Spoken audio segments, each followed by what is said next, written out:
Hello, dear one. How do you think that God speaks to us? How do you think God speaks to you?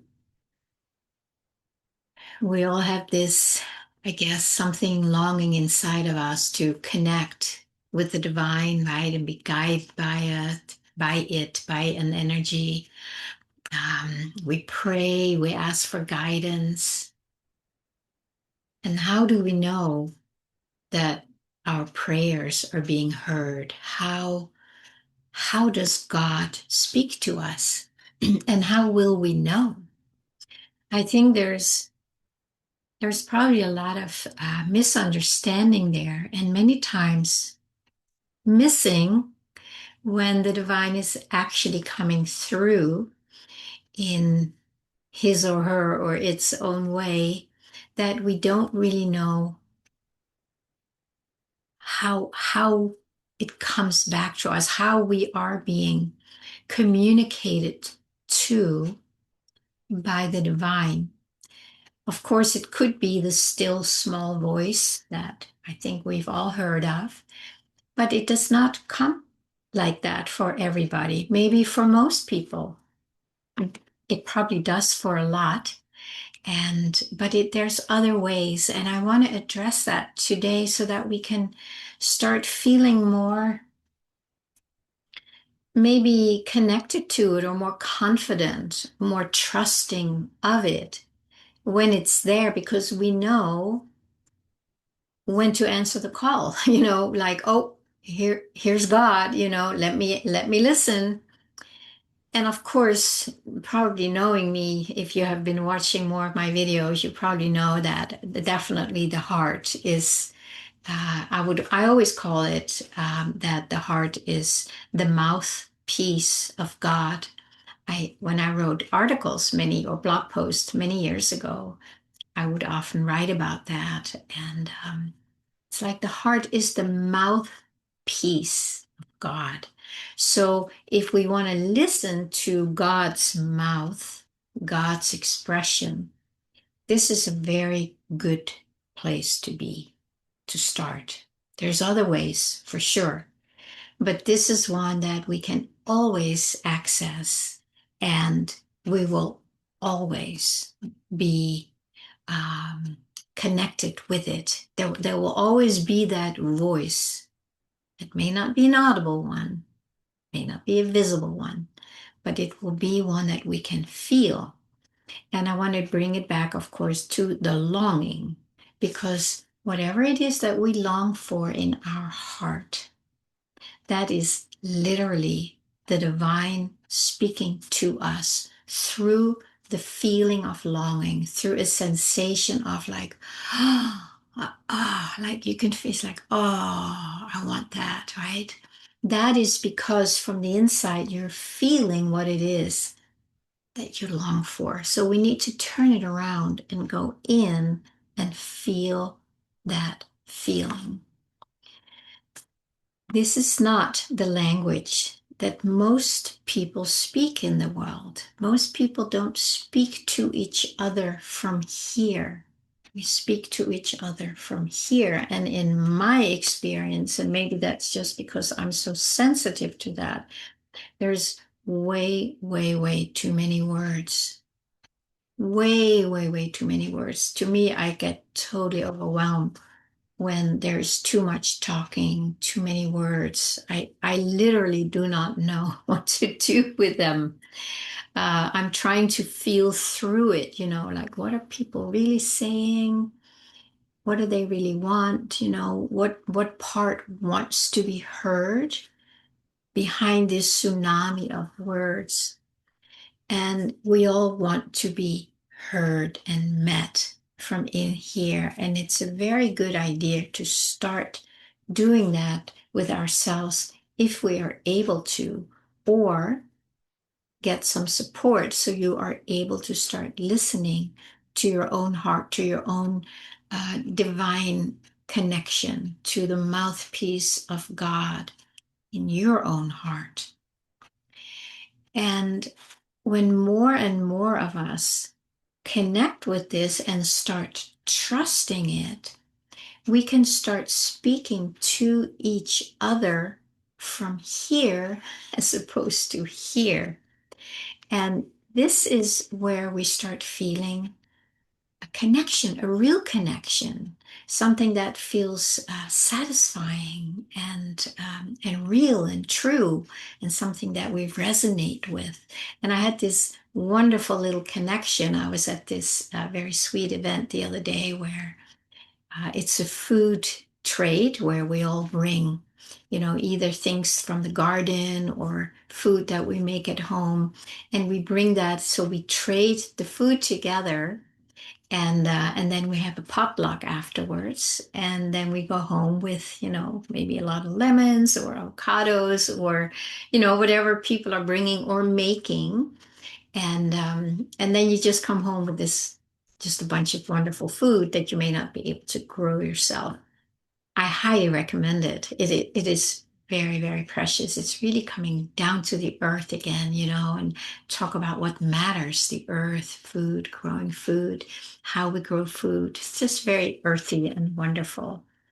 And I talked to this younger woman there, and we just started talking about, maybe some other things, but right away I just felt like, whoop, I just felt that energy.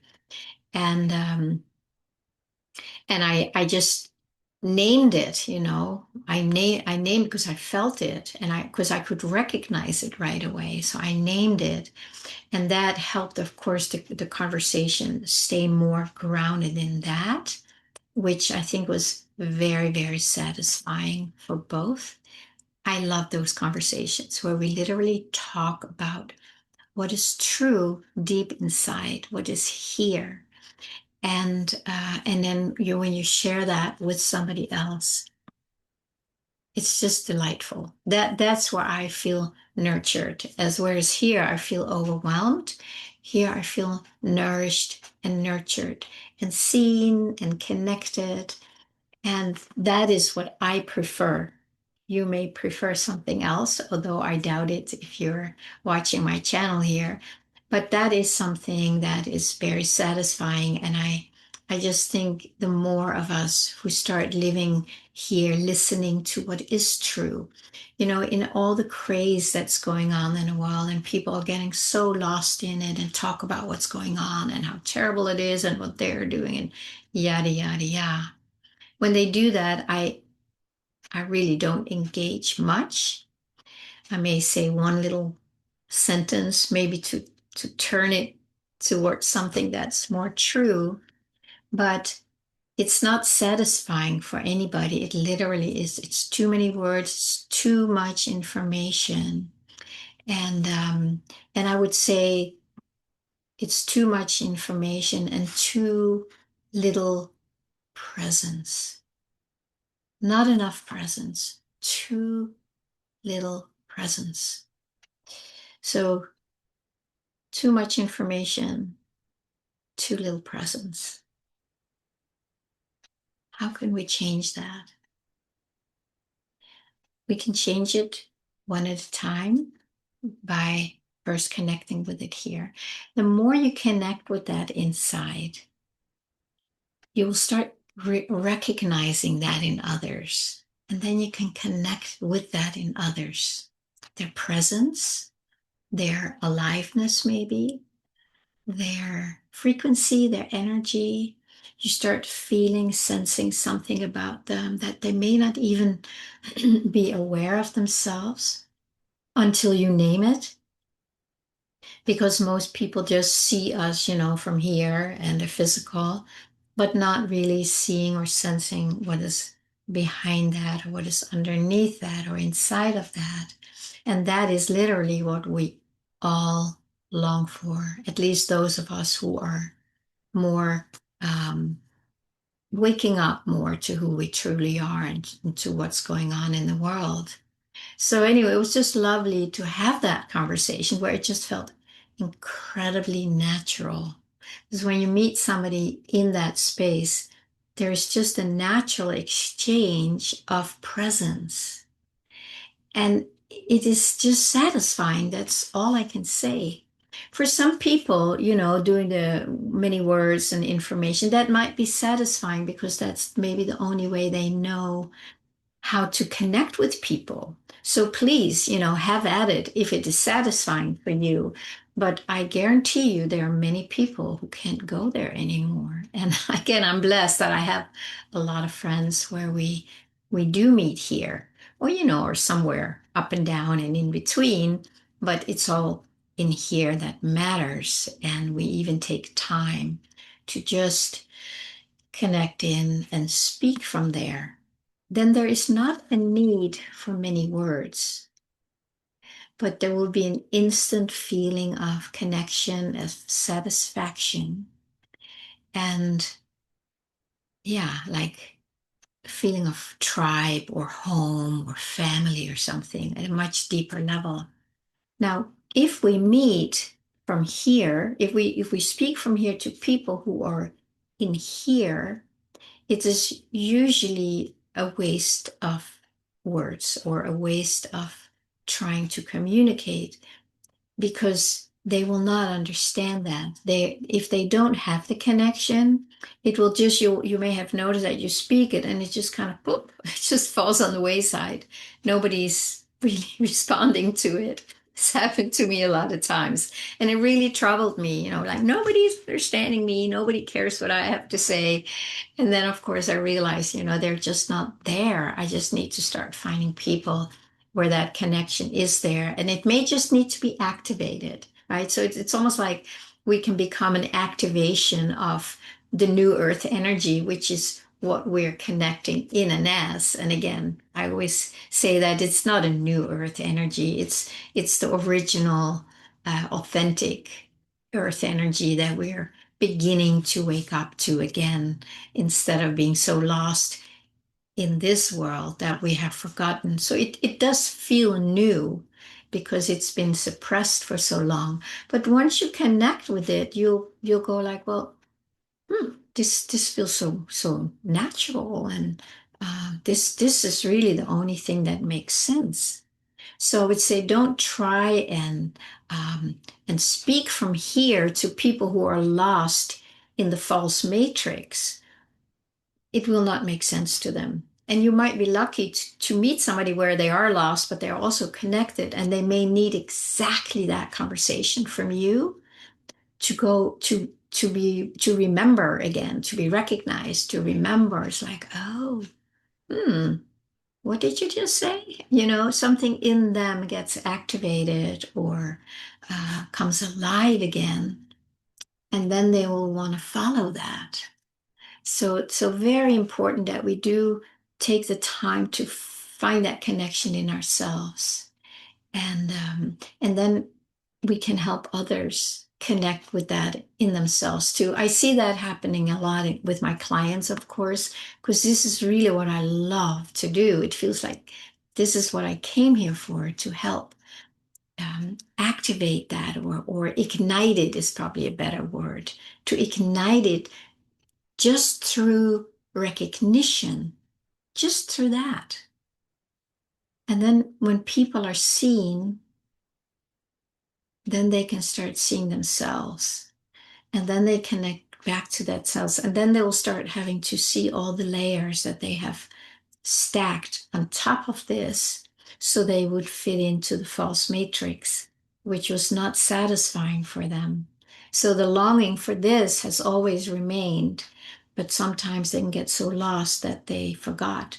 But then as soon as one person, and it could be you, could be me, could be anybody who is connected, recognizes that, it's like, it's really like the pilot light just gets comes back on, and then they'll remember something that they had forgotten, and now they can start embodying it more, and then they can become that light for others, to ignite that in others. It doesn't have to be in a setting like here. As a therapist, it can be like that little meeting, that little event I went to, where it just happened naturally. This conversation just unfolded, and boom, there was recognition. So it can happen anywhere. And it's not like a big fancy ceremony or something. It's just very organic, very natural on both ends. And we will both walk away feeling more seen, feeling more connected, feeling more like, oh, there are others in the world, who live this, who know this, who have woken up to this. But most of us need some support for a while because it is new for ourselves to connect back with that and start trusting it. Right? We have been trusting the layers, and we've been trying to uh, play all these roles, right, in the false matrix. And so we have to start letting go of those roles, and that's can be a big job. I don't want to make it sound like it's just like, oh, just let it go. It's a big job. There's a lot of feelings, memories, emotions, grief, anger. There's so much that we have identified with. And then coming back here and start living from here, which is completely opposite of all the layers, but we still need to move through them and let that energy be felt and experienced and released eventually. It is a process, and it's a beautiful process because it's going to take you home. I don't know if it will ever be over. I don't know, but that's not the point. Excuse me. The point is that we come back home. However long, however many layers, however many challenges we need to go through, that's not the point. The point is that we keep moving all the way home, where we fully say yes to ourselves. And that is because the mouthpiece of God is speaking to us, to you, right from in here. And the more we go there and listen, the more we allow that energy to live our lives and to connect with others, to dissolve the layers, the density, the fortress that we've built around ourselves starts dissolving. So we may feel vulnerable, we may feel naked. In those times, it's nice to have somebody who can hold your hand and just remind you, like, no, you're spot on. Keep moving, keep going, until we have enough confidence and connection with it that we don't really doubt it anymore. There might still be doubt. It's not like it's all going to be gone, but our knowing it and our confidence in it keeps growing. And that's, of course, that pushes that layer of doubt further out and dissolves it. So if you want to share below, how does God talk to you? It would be a lovely little communication we can have here, a sharing. How does God talk to you? You may have very, very different ways where you connect with it. And I think I've shared before, I also get these God bumps or truth bumps where I just get these, shimmer, shimmer, shimmer. And that often happens when I have these conversations because it's just the energy speaking and it's really lovely. So that would be another one. But I think we all end up finding our own specific, unique language, energy language, light language, feeling language, anything, something that we start recognizing like, oh yeah, that's it. That's it. And you just know. Nobody can talk you out of it when you really know it. And it's really beautiful. That's when we come home to our own truth, our own sovereignty. We become open vessels for the divine. And then we just start moving from there more and more. All right, friends, I hope to hear from you in the comments. And you're also welcome to like and subscribe and share with your friends. and I will see you again soon.